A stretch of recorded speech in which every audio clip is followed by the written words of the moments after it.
سورہ آل عمران آیت نمبر 15 اور 16۔ اعوذ باللہ من الشیطان الرجیم،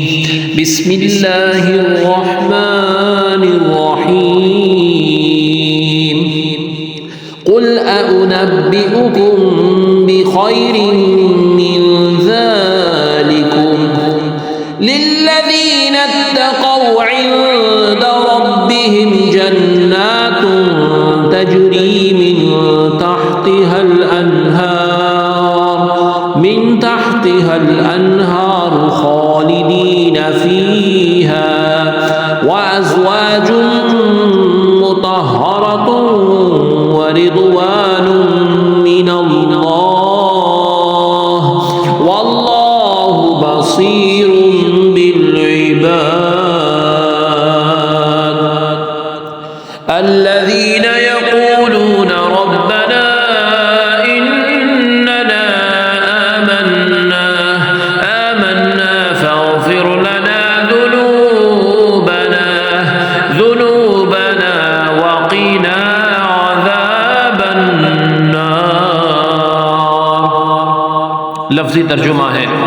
قل کہہ دو، کیا انبئو میں خبر دوں تم کو بیسات خیرن بھلائی من سے ذالکم اس لی واسطے الذین جو لوگ اتقوا ڈرے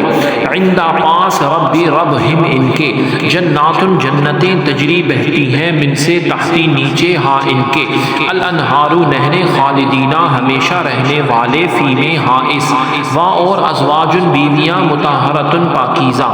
وا اور رضوان رضا من سے اللہ رب العزت وا اور اللہ تعالی عز و جل بصیر دیکھنے والا بیسات العبادی بندوں۔ الذین جو لوگ یقولون کہتے ہیں ربا اے رب نہ ہمارے انا بے شک نہ ہم آمنا ایمان لائے فاتو اغفر بخش دے لا واسطے نہ ہمیں نہ ہمارے ذنوبا گناہ نہ ہمارے وا اور کی بچا نہ ہمیں عذاب سے الناری آگ کے۔ با محاورہ ترجمہ ہے، اے حبیب صلی اللہ علیہ وسلم آپ فرما دیں کیا میں تمہیں ان سب سے بہترین چیز کی خبر دوں؟ ہاں پرہیزگاروں کے لیے ان کے رب کے پاس ایسی جنتیں ہیں جن کے نیچے نہریں بہتی ہیں، وہ ان میں ہمیشہ رہیں گے، ان کے لیے پاکیزہ بیویاں ہوں گی وہ، اور سب سے بڑی بات یہ ہے کہ اللہ رب العزت کی طرف سے خوشنودی نصیب ہوگی، اور اللہ تعالی عز و جل بندوں کو خوب دیکھنے والا ہے۔ یہ وہ لوگ ہیں جو کہتے ہیں اے ہمارے رب ہم یقیناً ایمان لے آئے ہیں، سو ہمارے گناہ معاف فرما دے اور ہمیں دوزخ کے عذاب سے بچا لے۔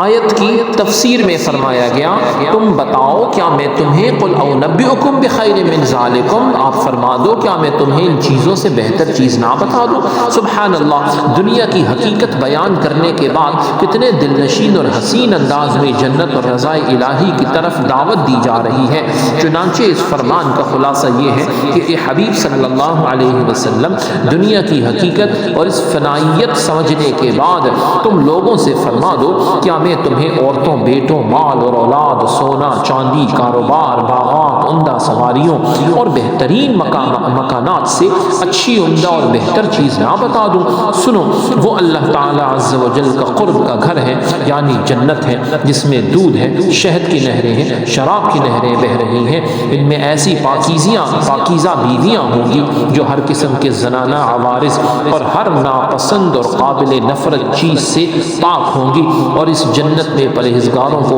ہمیشہ رہنا ہے، اور ان سب سے بڑھ کر یہ کہ وہاں اللہ تعالی عز و جل کی رضا اور خوشنودی ہے جو سب سے اعلیٰ نعمت ہے، جو یہ پھر دعا فرمائی گئی کہ اے اللہ تعالی عز و جل ہمارے دلوں سے دنیا کی محبت جو ہے وہ نکال دے اور اس کی جگہ اپنی محبت ڈال دے، دنیا کے حرص مالک ہمارے دلوں سے نکال دے اور آخرت کی طلب داخل فرما۔ اللہ رب العزت ہم سب کو دنیا اور آخرت دونوں کی شاندار کامیابیاں نصیب فرمائے۔ سبحانک اللہم و بحمدک اشہد ان لا الہ الا انت استغفرک و اتوب الیک، وصلی اللہ تعالی علی خیر خلقہ محمد وعلی آلہ و اصحابہ اجمعین برحمتک یا ارحم الراحمین۔